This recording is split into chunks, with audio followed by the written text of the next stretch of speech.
प्रस्तावित झुंझुनू दौरे को लेकर जिला प्रशासन और बीजेपी कार्यकर्ता अपने तैयारी में जुटे हैं। दौरे की तैयारियों का जायजा लेने के लिए अविनाश गहलोत प्रभारी मंत्री हैं, झुंझुनू के पहुंचे। वहां पे सर्किट हाउस में जिला स्तरीय अधिकारियों और प्रशासन के साथ बैठक कर उन्होंने कार्यक्रम की रूपरेखा तय की है और आवश्यक निर्देश भी उनके द्वारा दे दिए गए हैं।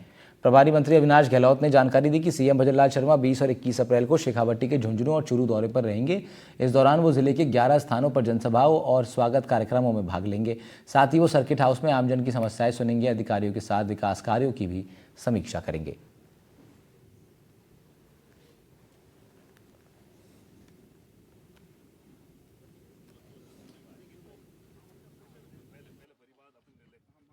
तैयारियों का जायजा लेने के लिए आप झुंझुनू आए हैं, किन किन तैयारियों का जायजा लिया जा रहा है सर?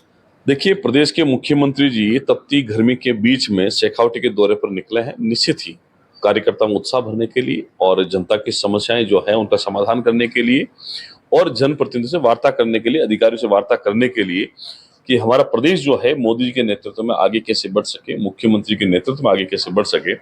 इसलिए कल उनका झुंझुनू का दौरा रहेगा। हमारे जनप्रतिनिधि हैं, हमारे विधायकगण हैं, हमारे जो कार्यकर्ता हैं और पूरी जो जनता है वो मुख्यमंत्री के स्वागत के लिए आतुर है।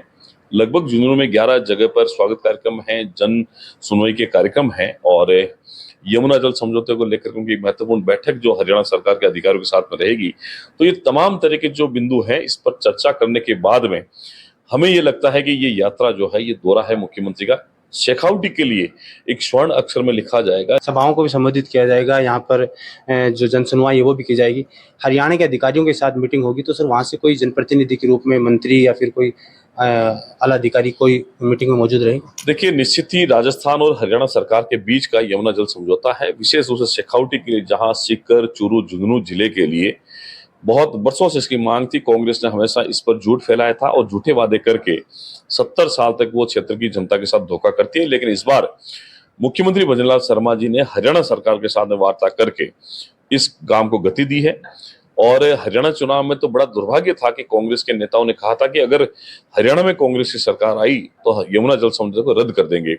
आज हरियाणा की भारतीय जनता पार्टी की सरकार, राजस्थान की भारतीय जनता पार्टी की सरकार मिलकर के यहाँ झुंझुनू के अंदर ही एक बैठक करेंगे जिसमें यमुना जल समझौते को आगे बढ़ाएंगे और शेखावटी की जनता को पेयजल की समस्या के समाधान के लिए ये बहुत ऐतिहासिक अवसर होगा। निश्चित इसमें हरियाणा सरकार के अधिकारी भी होंगे, कुछ मंत्री लोग भी होंगे और राजस्थान सरकार की तरफ से मुख्यमंत्री जी और अधिकारी भी होंगे, जिससे क्षेत्र की जनता को इस योजना का जल्दी ही लाभ मिलने वाला है। भाजपा सरकार ने अभी हाल ही में एक फैसला लिया है कि अम्बेडकर साहब की जो पंचतीर्थ यात्रा है उस पर लोगों को भेजा जाएगा। सर, क्या रहेगा कार्यक्रम? देखिए, 2023 के विधानसभा चुनाव से पूर्व भारतीय जनता पार्टी ने मैनिफेस्टो जारी किया था। मैनिफेस्टो में उन्होंने कहा था कि अगर राजस्थान में सरकार बीजेपी की आएगी तो बाबा साहब अम्बेडकर के जो पंच तीर्थ हैं, जन्म से लेकर के उनके महानिर्वाण तक के, शिक्षा के, दीक्षा के और वो जहां जहां गए थे वो पंच तीर्थ की यात्रा करवाई जाएगी। सरकार के बनने के बाद में हमने इस पर काम चालू किया और हमारी सरकार के द्वारा मुख्यमंत्री के निर्देश पर पंचतीर्थ की यात्रा को 14 अप्रैल को बाबा साहब अम्बेडकर की जन्म जयंती के कार्यक्रम पर जयपुर में इस कार्यक्रम की औपचारिक शुरुआत हुई है। अभी हम लोग प्रारंभिक तौर पर एक बस को भेजा है। अब हमारी विभाग की तरफ से पॉलिसी बन रही है और पॉलिसी बना करके हम चरणबद्ध तरीके से राजस्थान के उन दलित वर्ग को भी भेजेंगे, हम सामान्य व्यक्ति को भेजेंगे और बहुत सारे जो जनप्रतिनिधि हैं, बुद्धिजीवी जो लोग हैं, उनको भेजेंगे ताकि जो बाबा साहब अम्बेडकर की जीवनी है, जो उनका चरित्र है, उनका दर्शन है, उससे लोग वाकिफ हो सके।